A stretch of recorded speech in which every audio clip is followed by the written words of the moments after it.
people watching the recording after. Our main topic today is going to be best software for a desktop or a laptop. A little bio before we get started. I'm known as a PC guy because I have the personalized license plate, PC guy. I'm the son of John Kreuzer. That's my dad right there, here at Carondelet. I retired about 9 years ago from 3M after working there for 40 years in the information technology area. I'm an officer and presenter for the 3M Personal Computing Club for over 48 years. And so actually I gave this same presentation to the PC Club at 11:30 today, 11:30 to 12:30. At its peak, the 3M Personal Computing Club, we had 1,200 members. I mentioned that I'm thrifty, not cheap. So when I mention software and things like that, I tend to, if there's a free version or a low-cost option, I'll tend to recommend that.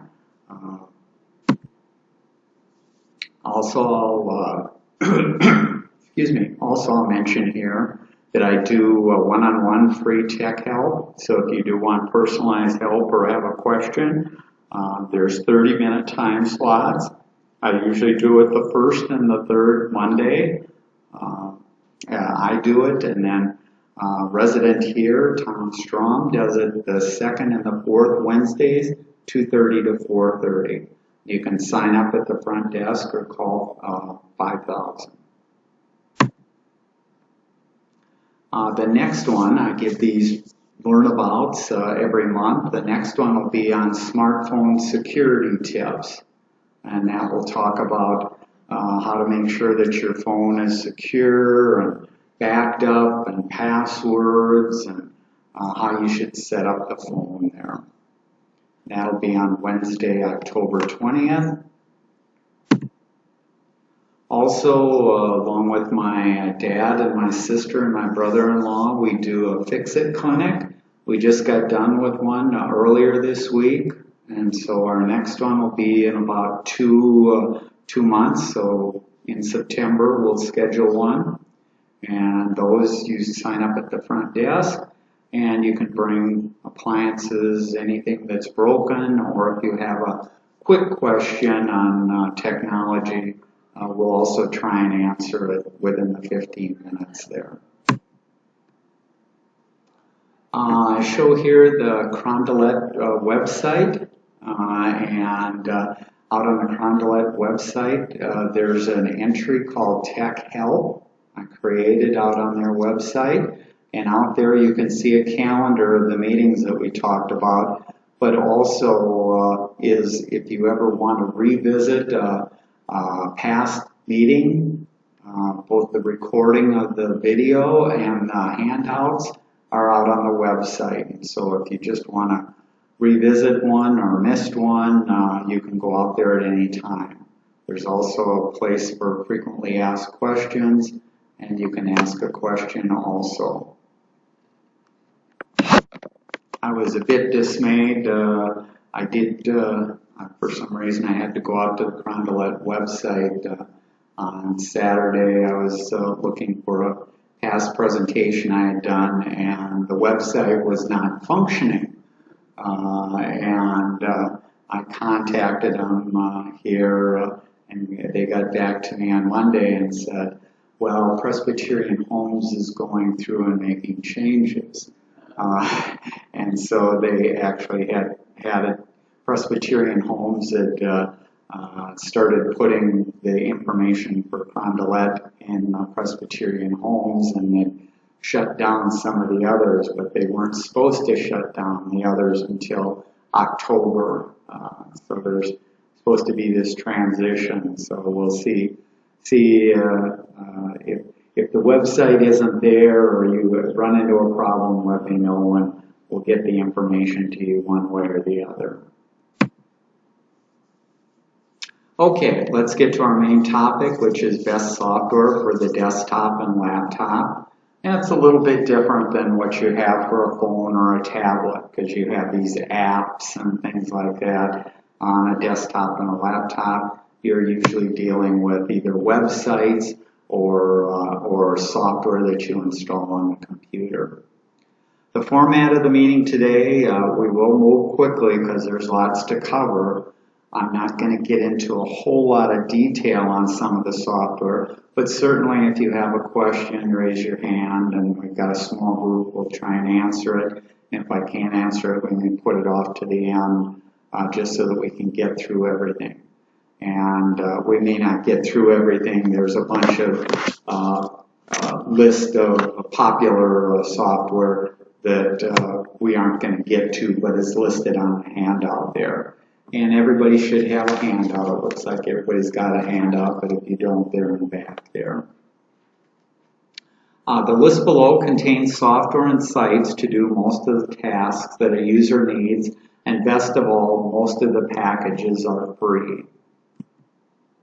Typically, these free packages are either open source, where programmers are doing the work for free, or they're from a company that gives you a free basic version, and then you can buy if you need additional pro or advanced features.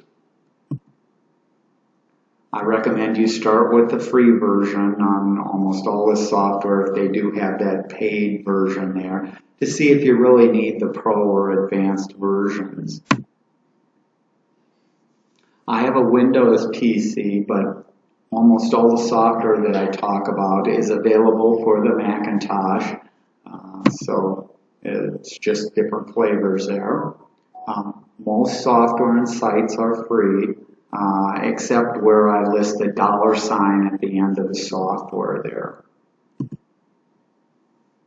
I mentioned this site, nite.com. This is a site where you can install or update many of the popular software packages that we talk about today.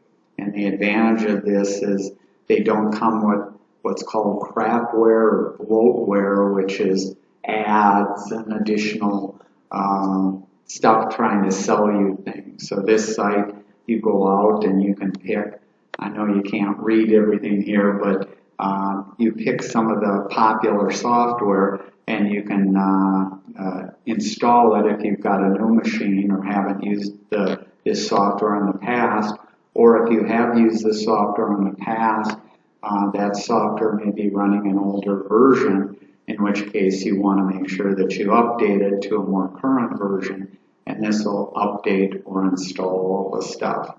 So it's kind of a nice site to do that. I mentioned here, be very careful if you're doing a Google search or searching out on the internet and then trying to download software, because you'll see a number of references to sites, and those sites may contain things like a virus. They may have a virus in there. It may be malware. And malware, if you're not familiar with that term, it's not a virus where it does destructive things to your computer, but it may pop up ads or try and sell you something or monitor what you're doing. It's not something that you want on your computer.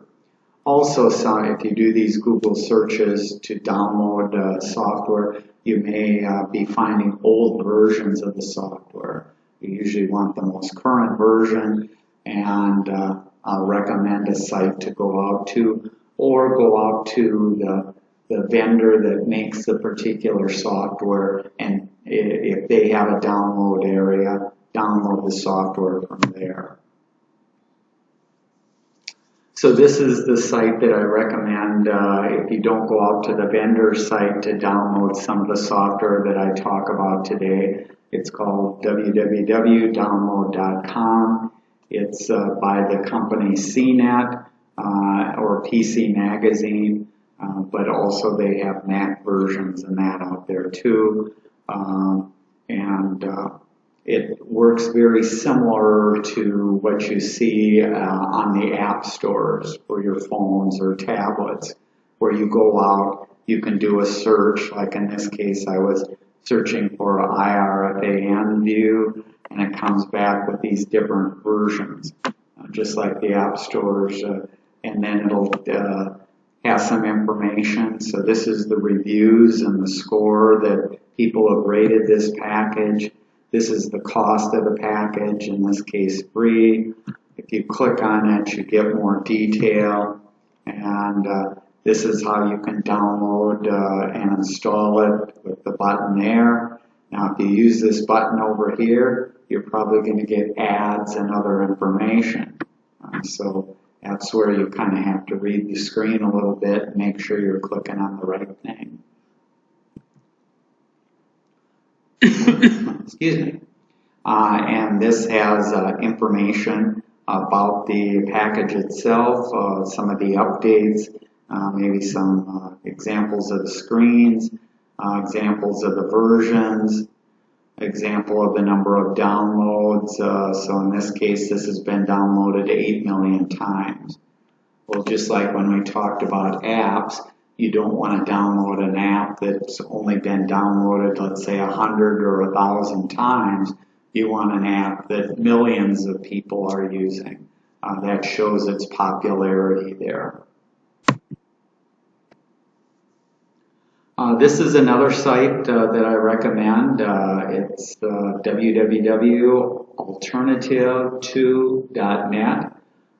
So if you have a package and are looking for an alternative to it, either because it's a package that normally is sold and you're looking for a free version, you can go out here. Or if the package that you have is being retired and no longer being updated, you may want to look at an alternative out there too. So it's a nice package to look. So if you said, gee, I saw Ken's presentation on artificial intelligence and he was using Adobe Photoshop, and what's an alternative to Adobe Photoshop? You can get alternatives to some of these other packages in that.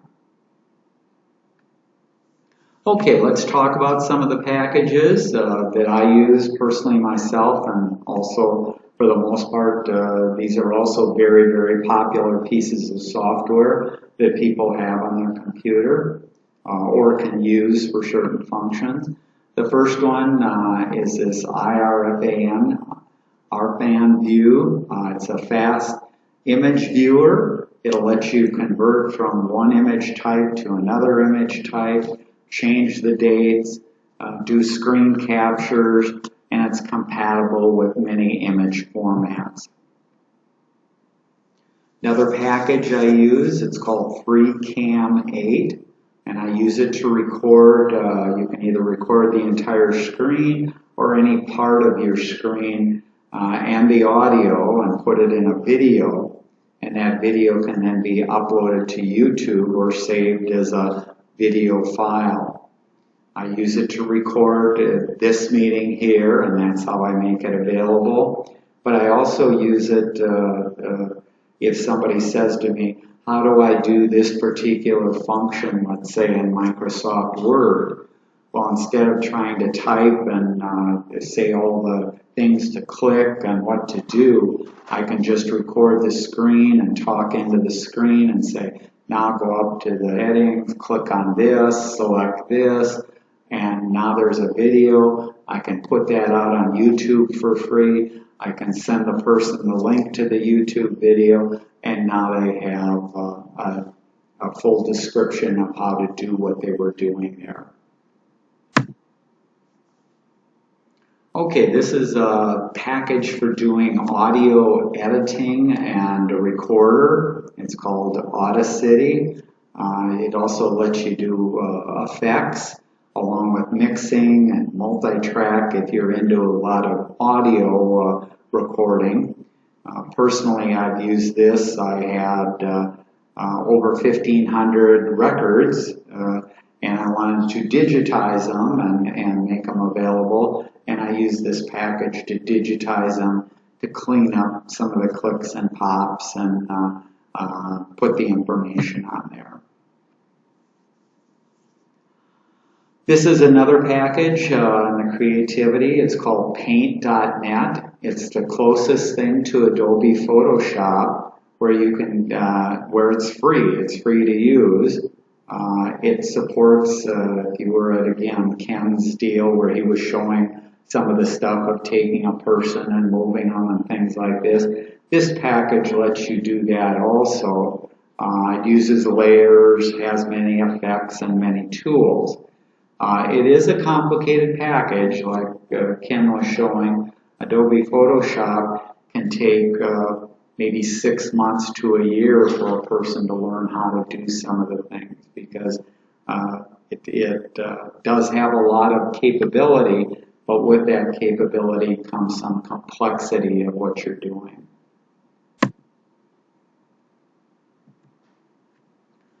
A simpler package for doing editing, if you attended where I talked about organizing photographs, I use a package called Google Picasa. I can edit, I can add GPS locations, I can edit photos, make them lighter, darker, crop them, rotate them. It's no longer being updated, but is a great package. And after I make my edits, I upload them to Google Photos up on the internet. And it's a free package, and I haven't found a better replacement that has all the capabilities that I personally use in any of these other packages yet.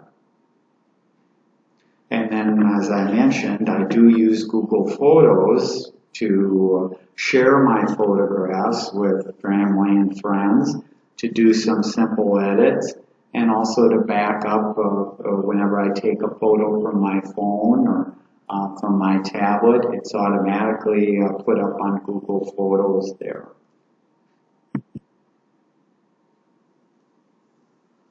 For working with video, I use a package from Microsoft, a free package. The basic version is free, called Clipchamp. And it allows you to do video editing. You can add titles, you can trim things down, you can add photographs to make kind of a slideshow, you can merge multiple videos, and you can edit the sound to either add a song or narration or whatever you want in the background. Another package I use is called iMazing, HEIC Converter. It'll allow me to convert Apple photos. The default format that Apple stores its photos in is a format that's called HEIC. Unfortunately, this format is not supported by all photo packages and websites. So in some cases you have to convert these from the Apple format to a format that is usable on some of these other sites, and this is the package that I use to do it. Another package that I'll use for photos, it's called VisiPix. It lets me detect, manage, and remove duplicate images. So rather than if I'm scanning in a whole bunch of old photographs and I get photographs from myself that I have and what my sister has and what my dad had, well, there's lots of duplicate photos that we may have in there. This will go through, and even though they aren't exact duplicates with exactly the same cropping and colors and everything like that, it'll detect whether they're close, and you can set a gauge on how close that matching has to be to help you eliminate having these duplicate images out there. Another tool I use, it's called EXIFT tool, and this EXIF is metadata. So within every photo, there's can be up to 100 or more pieces of information about that photo: where it was taken, the GPS location, Who are the people on the photo? What's the title of the photo? When was it taken? When was it last edited? There's all these little bits of information there. Well, these bits of information, sometimes when you use other sites or other packages to enhance them, especially like AI, some of these AI tools, they'll manipulate the photo, but they get rid of all of this XF data about the photograph. And that, to me, that's important data, and I want that information to be carried along with the photo, so this allows me actually to copy that information into the photo so I don't lose it there. Another package that I use, it's called VLC Media Player. This is will play videos or audio, and it supports a whole bunch of formats, both audio and video, that maybe some of the standard players that you get on your computer do not allow you to play. So it gives me some options there. Entertainment and finance. In the entertainment area, I do use on my Windows computer, so it surprises a lot of people, but you can download and use Apple iTunes. Doesn't cost you anything. You can use it to manage music on a Windows computer, a Microsoft Windows computer. iTunes has a laundry list of useful features that I like, and it also has a number of options to create playlists and copy stuff onto other devices, so it has a number of uses there for me. I also do use the Microsoft Windows Media Player, so if I want to rip a CD, and ripping a CD is where you take a CD and put it in, and it'll digitize it all and put it into a digital format for you. I use that package to digitize it. Apple iTunes can also digitize it, but it doesn't have as many features and functions as the Windows version. So that's an example of, I use both of them together to give me the best of both pieces of software there. For finance, I use a package called GMU Cash. It's equivalent, if you've heard of Quicken. Quicken used to be a very popular financial package for keeping track of your checkbook or your stocks and things like that. This is a free package that will let you do your budgets and all kinds of things, and that's a free package there. Also in the finance area, what I use is I do my own taxes. So I use TurboTax to file federal and state taxes every year. And sometimes I use the software that gets loaded onto the computer, and sometimes I just use the web, which means that I don't have to download the software onto the computer. It's a matter of whatever site and place has the best price there. And I usually buy this after Thanksgiving on Black Friday from Amazon. Amazon will have a sale on TurboTax, and you can get it for the lowest price of the year then. I also use another package. It's called Will Maker. You can do wills, power of attorneys, healthcare directives, trusts, and other essential documents. So you can save yourself hundreds, if not thousands of dollars that you might have paid to a lawyer to draw up a will. It steps you through one by one, asking questions, creates it, tells you what to get signatures on, where you need stuff notarized, if it has to be notarized, and how to handle all these documents. Because some of the documents are specific, like a power of attorney is specific to each state that you live in, or you're going to execute the power of attorney on. Productivity. Productivity, we tend to think of the Microsoft Office, so Word, Excel for spreadsheets, and PowerPoint, and those are good packages. But probably just as important a package is what are now classified as note packages, and Microsoft makes one called OneNote. This is a package. It's free. You don't have to buy Microsoft Office, or you don't have to pay anything, and it's the full version of Microsoft OneNote. And it allows you to, just like a notebook, to jot something down in there or have a place to collect information. And personally, I've got notes. As far as notes, I've probably got in 4 or 5 notebooks. I've got hundreds of notes in there. Some of them just relate to stuff around my house. When did I plant trees? What type of trees were they? Any piece of information, instead of it being in a file folder or something like that, I usually put it in a note. Anytime I go to the doctor or see anybody, a dentist or things like that, I put a note out there.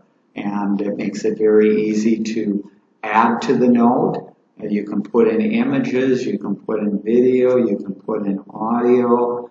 I have on my phone OneNote, so I can add and I can look up any information on my phone, on my tablet, on my laptop, on my desktop.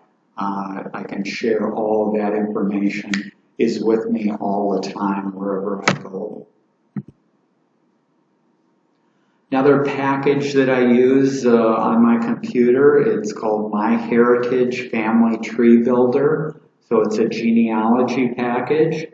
And even if you aren't into genealogy, everybody's got a family, everybody's got relatives. It's hard to keep track of relatives. Who's on this side of the family, which are cousins, which are first cousins, second cousins, where did this one come from? This is a package that allows you to put in your family tree. You can build your family tree and do it. There's a free version of it, so you don't even have to pay a monthly fee to maintain it. I especially like it too because if you've seen my other presentations on photos, I have family photos going back over 100 years, and to keep track of all the people that are in there, dates and when marriages were, things like that, I can store that information in here. You can see I can even put pictures in here of people. So from a genealogy standpoint, I'm not a genealogist, but I do have like 500 or maybe I'm up to 600 now descendants in that. And as we get new great nephews and nieces and grandchildren, and they have children and stuff like that, this gives me a place to document all of that and put names and dates and everything in there. So it's I find it very useful. Then we get to the normal things. If you are writing a letter or a spreadsheet or that, I do use Google Docs for writing, Google Sheets for spreadsheet, Google Slides as a presentation program. All of these are free. They're web-based. Office Suite from Google out on its Google Drive. And the 3 apps are available for free and available on all devices. Again, I can get at all my files from my phone, from my tablet, from my laptop, from my desktop, anywhere at any time. I also do use Microsoft Office, so I do have a copy of Microsoft Office 2021. That's a version that you're not paying each year for it. You buy for a particular year there, and you don't have to pay any more money unless you want a newer version. In fact, I bought this particular version back in 2022 for $34. The PowerPoint that I'm doing today, or the presentation that I do today, I'm using Microsoft PowerPoint for that. But I also do some stuff in Excel, do some stuff in Word. The majority of stuff, though, I do in Google Docs and Google Sheets and that. I mentioned here Google Gmail. When you have a device, whether it's a phone or a tablet or a laptop, you have to decide what email you're going to use. And part of that email is usually going to dictate then what calendar system you use or what contact system you use. And so you want to store all of your information, and doesn't mean that you can't have other emails. So I have like a Gmail account, but I also have a Yahoo account. I also have a Microsoft account. I also have personal computing accounts. So I have multiple accounts, but my main account is where I store my calendar entries, my contacts, and get and receive my emails there. Okay, another package that I find useful on my laptop or desktop, it's called Messages for the Web. So normally if I get a text message, it's going to pop up on my phone, and so it's always going to pop up on the phone. But I don't always carry my phone around my house, or I may be working in my office doing stuff and the phone is in the living room somewhere else. Well, I can bring up messages on the web, and I can both send and receive text messages from my laptop or from my desktop using this connection. So you do have capabilities there, and that's true of Apple devices also. You can start linking your phones to your other devices, and then you're not tied to just a single device there. This is relatively recently, within the last couple of years with AI. If you haven't taken advantage of some of the systems, I use Copilot. It's a Microsoft AI. There's apps for the phones. There's websites. There's software for the PC. So you can install some of that, and there's numerous other AIs out there. I just mentioned like Perplexity, which is an AI-powered answer engine. So Copilot is, you can just have kind of a conversation there, whereas if you're looking for an answer to a question, that's where some of these other AIs are better geared towards that. Okay, security. I use the Microsoft Windows Security. It's as good as other free and paid options. So some people will say, well, I'm paying for a license for McAfee or Norton. Do I need to continue paying there? And I recommend just using the free Microsoft Windows Security for a number of reasons. Number one, it does an adequate job of protecting you, but also once you start using that as opposed to McAfee or Norton, anytime you get an email from a scammer that's trying to scam or sell you something and they say your Norton license is expired, you know that you don't even have a Norton license. So you don't have to respond or get anxious about pop-up messages that say that Norton or McAfee found a problem on your machine, because you don't have Norton or McAfee on your machine. Okay, another piece of software, it's called Malwarebytes, anti-malware. So malware is a special kind of software. It's not a virus that can take over your computer. In most cases, malware is a nuisance, popping things up, maybe trying to sell you something or that. And so if you suspect that your machine is having these extra pop-ups and things like that, this is software that can be installed. You can scan the machine, you can clean the machine if it does find anything, and then you can uninstall it and you don't have to keep it on the machine all the time. Another package is File Shredder. It allows you to wipe and destroy files. For backing up files, I use a package called Coban Reflector. So it works. I can designate either other spots or other drives and have it back up.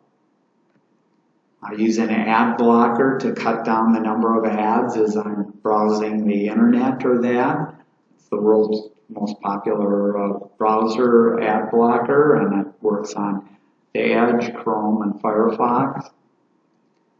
For passwords and passcodes, I recommend this package, Bitwarden, and it works on both my smartphones, tablets, laptops, desktops, works on Macs, works on Microsoft products.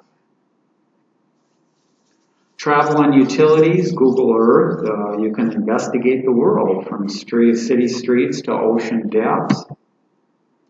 Utilities, I do a little bit of programming, and this package, Notepad Plus, supports a number of languages to let me create code or modify code.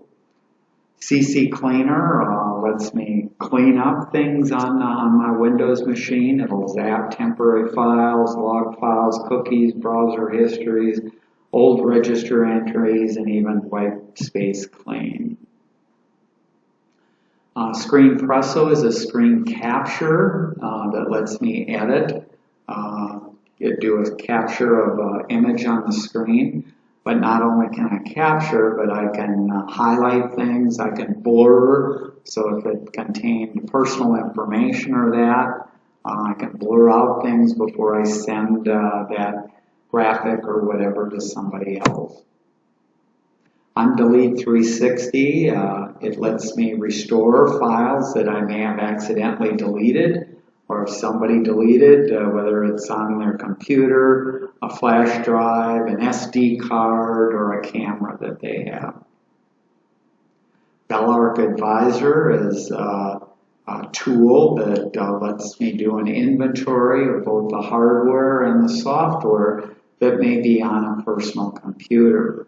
So I definitely use that when I'm transitioning from one computer to another. I want to see what the old computer had and then maybe set up the new computer with the same type of software and information there. Google Chrome is the most popular browser for most people. It's fast. It has the best collection of extensions, shared bookmarks, easiest operation, and best integration with Google Apps. Microsoft Edge is getting better, but again, if you're using some of the Google Docs and Google Sheets, you want to be using Chrome. Some other utilities, if you're going to be working with PDF files, either viewing them or that, you want to have Adobe Acrobat. Stylish is a Chrome extension that I use to change the colors. But normally in Chrome, the color for a visited site that you've been out to is purple. It used to be red that made it easier to tell which ones you had visited and which ones you hadn't. So I found this extension that I can set the color for my visited links to the red that I'm familiar with, and so I changed that. Zoom I use for meetings, also to control and do remote support. Microsoft Teams, I recommend that people do have it on their computer to uninstall it because most people don't use it or need it. Also, if you have Skype, Skype was retired by Microsoft in May of 2025, and that's another package that can be deleted and gotten rid of. Microsoft Snip and Sketch, this is a screen capture. It doesn't have all the functionality of the screen Presso, but it is a quick and easy way to capture a screen and draw a circle or do an arrow to it, so it can be a handy package. Ant Renamer, rename lots of files and folders, either one at a time or a whole bunch of files, give them a random name, put the dates in there. You can do all kinds of options. Excuse me, 7-Zip is a file manager. You can protect files by password protecting them.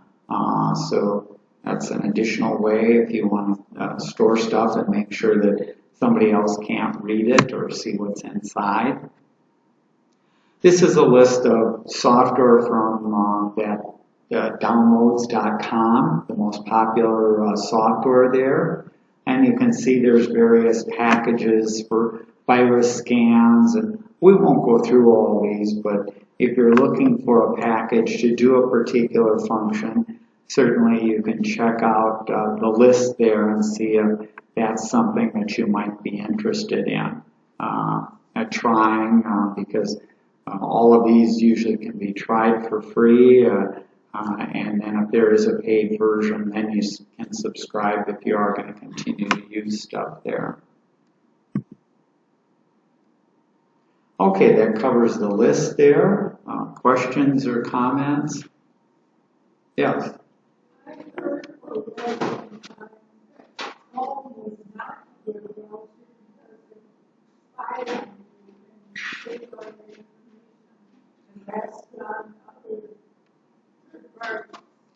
Yeah, I'll repeat the question for the people online or the recording. The question was, I've heard that Chrome is not a good browser because it's spying on you. The browser doesn't spy per se when you go out to certain websites. So when you do a Google search, by default, you're logged into Google. So if I bring up, let me go out here just a second. If I open up Chrome here and I go out and do a Google search, well, I'm logged in right now. So any command that I put in here to search, Google keeps track of that, and Google sells that information to other companies, to other things. It's not the way that they sell it. It isn't saying that you went out there. It's saying that today we had 1 million people that were searching for information on floods in Texas. That's a hot topic. That information is valuable to a number of companies. So information is constantly being bought and sold by these various companies. So whether if you use Microsoft Edge, Microsoft's selling the information. It's possible to use other search engines. So there's other search engines. You may have heard of DuckDuckGo. DuckDuckGo claims to be not selling your information. Personally, I wouldn't be worried about anyone selling my information because it's not like they're breaking into my bank accounts. They're seeing the sites that I go out to. They're seeing how long I spend on the sites. But a lot of that information is gotten no matter what browser you use and what search engine you use. And so a large amount of information is gotten if you buy anything from Amazon. Amazon keeps track of how frequently you buy stuff, what you buy, and Every website that you go out to is collecting that information. I worked at 3M. 3M's collecting that information. 3M is buying information from Google, saying how many times did people search for Post-it note? How many times did people search for Scotch tape? How many times did people search for N95 masks? How many times, so they buy all this information there because it helps them create marketing plans to sell stuff, to see if we're trending up, people are interested, or it's going down and people aren't interested. So you kind of have all these things. One of the interesting things, you mentioned the information there. You may not be aware of, but Apple is a very profitable company. They make a lot of money. Apple's largest source of revenue, $2 billion a year, they get from Google. They get that from Google because Apple puts the Google search as the default search on the Apple devices. $2 billion a year. That's why Google is a very successful company, because they both collect information and they sell it. But again, they aren't selling it with the intent that somebody's going to come back at you and go into your checking account and do something. They're just getting trends. Overall, what are people talking about on the internet? What are they searching for? Is it going up? Is it going down? And that's very valuable information to any company doing anything today. So you have that going on, and people will say, well, I'm not going to use Google search. And I say, I use Google search. I know exactly what they're doing with the data. I get benefits from using Google search. At any time, I can go back and look at past searches that I've done. I can go from device to device. And so if I started out doing a desktop search 2 days ago on my laptop, and now I want to revisit a website that I went out to, I can get out to that website and I can see that search that I did. And that's because I'm using the Google search and its features and functions in there, and it's keeping track of the sites that I went to and what I clicked on and what I did there. Is there something that you're worried about or that? I know I understand your concern of nobody likes to be tracked, and that. But what have you ever heard of anyone having any problem because the tracking was taking place? So these other sites will say, we don't track you or that. Well, yeah, if you use DuckDuckGo, they aren't tracking you. But guess what? If I'm given a choice of a Google search or DuckDuckGo, I'm using the Google search. It's a better search.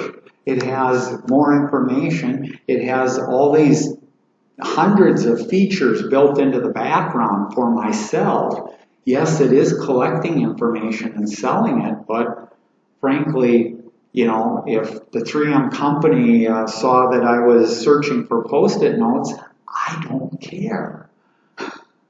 So what you said, it sounds as though they don't even know it's me searching for Post-it notes. I'm just an searching. Exactly. When they sell the information, a company like 3M, it doesn't want personalized information. They just want overall trends. Is this trending up? Is this trending down? Plus, it's a case of the information that they'd like to have, they can't have. What exactly is your age? you know, things like that. Now, the scary thing is, there's things going on both politically and where they're trying to impose age restrictions on certain sites. Well, in order to get the age restrictions on certain sites, that's probably going to mean that you're going to be more tracked because they have to know exactly who you are. They have to know exactly your age. They have to know all this stuff. And people don't understand, or some of the politicians don't understand a lot of these things of if you start requiring that on every website and there be some kind of an ID or things like that on every site that you go into, that really is going to get more information about you and things like that. That I'd be more concerned with that than I am with currently the information about searching. So some of the information about searching, I'll tell people, well, yes, Google, both Google and Amazon keep track of everything that you're buying, and they'll pop up ads recommending things and stuff like that. Well, if you were anonymous, totally anonymous, both in Google and on Amazon there, you'd still get ads. It's just that those ads wouldn't be specific for stuff that you had been interested in the past.